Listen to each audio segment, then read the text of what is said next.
Hi, this is Brahane Selassie, also known as the Orthodox Catholic One on YouTube. Anyway, today's I'm going to be doing an exegesis on Luke 16:19 to 31. A lot of people, particularly fundamentalists, like to claim that this is a literal passage that literally shows the existence of hell. Hell does exist, but however not physically. But I'm going to show that though I do believe that there is an eternal hell, that Luke 16 is not teaching the eternal hell, and it is in fact a parable which they deny. And the only reason they can really justify this idea is simply because the name Lazarus is used. They say a real name cannot be used in a parable. I'll discuss why this parable probably is used in a real name. But anyway, I'm going to read through the King James Version. I have in bold and underlined my points I think prove that the passage is not literal. Anyway, let's start off. Verse 19 of Luke 16. It says, "There was a certain rich man, which was clothed in purple and fine linen, and fared sumptuously every day.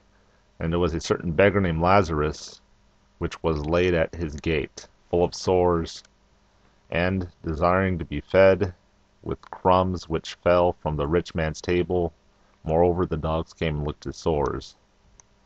And it came to pass that the beggar died, and was carried by the angels into Abraham's bosom." I underline Abraham's bosom for a point. But anyway, it says, "The rich man also died, and was buried. And in hell he was lifted up. He lifted up his eyes, being in torment, seeing Abraham far off, and Lazarus in his bosom. He cried out and said, Father Abraham, have mercy on me, and send Lazarus, that he may dip the tip of his finger in water, and cool my tongue, for I am tormented in this flame. But Abraham said, Son, remember that thou in thy lifetime receivest thy good things, and likewise Lazarus evil things. But now he is comforted, and thou art tormented. And besides all this, between us and you there is a great gulf fixed, so that they which would pass from hence to you cannot, neither can they pass to us that would come from thence. And then he said, I pray thee therefore, Father, that thou wouldest send him to my father's house, for I have 5 brethren, that he may testify unto them, lest they also come into this place of torment. Abraham saith unto him, They have Moses and the prophets, let them hear them. And he said, Nay, Father Abraham, but if one went unto them from the dead, they will repent. And he said unto him, If they hear not Moses and the prophets, neither will they be persuaded, though one rose from the dead." So I'm going to go through the points why I believe this is clearly not a literal passage. Let's start off when it says he died. The rich man is. It says he went to hell. First of all, the word hell isn't Gehenna here. It's not talking about the place of eternal torment. It's talking about a temporary place before the resurrection takes place. In fact, here's the interlinear, and the word Hades is actually used right here, Adi, in Luke 16, verse 23. So the word Gehenna is not used at all. That's the word for hell, eternal hell. Jesus actually used the word Gehenna in other scriptures, but not in this particular one. But anyway, let's go back to the passage. Anyway, it says, first of all, it says the rich man died and he was buried. So his body is physically in the grave, physically in a tomb somewhere in Israel, if we were to interpret literally. Anyway, it says he was in hell, that is Hades, the waiting place. And then it says he lifted up his eyes. Now we know that this isn't literal because we were just told he was buried. So he doesn't literally have eyes, because the resurrection hasn't even taken place yet. So how does he have eyes? It's a parable. And it says being in torment, he sees, again, he doesn't literally have eyes yet, Abraham far off and Lazarus in his bosom. So this place is Abraham's bosom. It's not heaven, but fundamentalists want to say that somehow this is literally talking about the eternal place of torment. which physically doesn't exist yet. But anyway, it says here Lazarus is asked.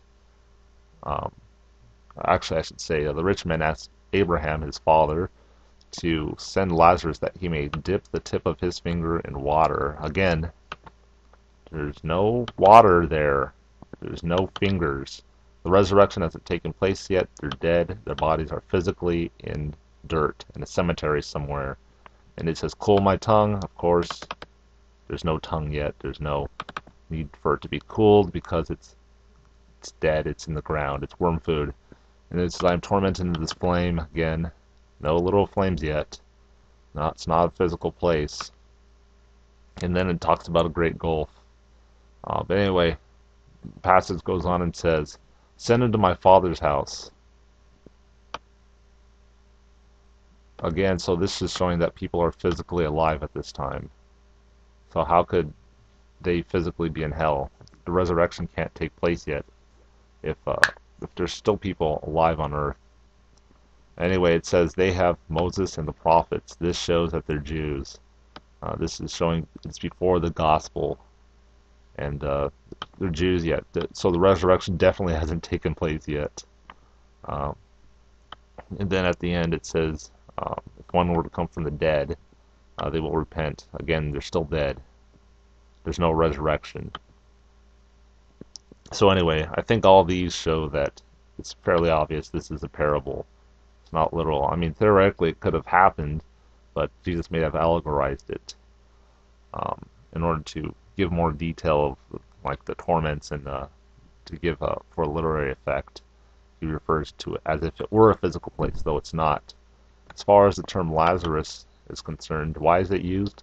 Well, Abraham has a servant in the Old Testament named Eliezer, and it actually means the help of God, or God helps.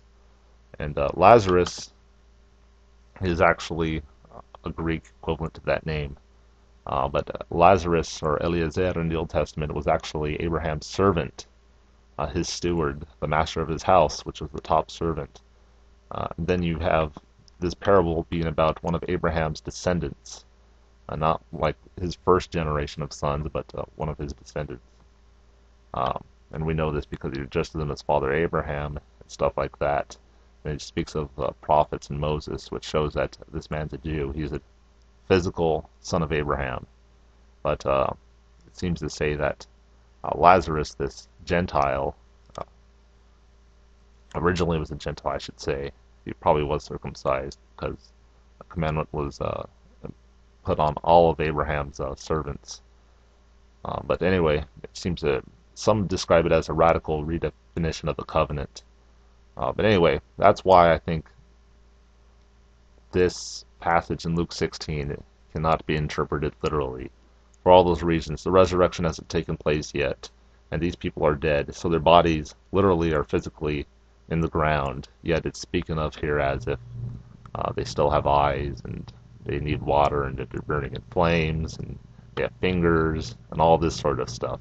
Anyway, this is Berhane Selassie, also known as the Orthodox Catholic One on YouTube. Anyway, God bless.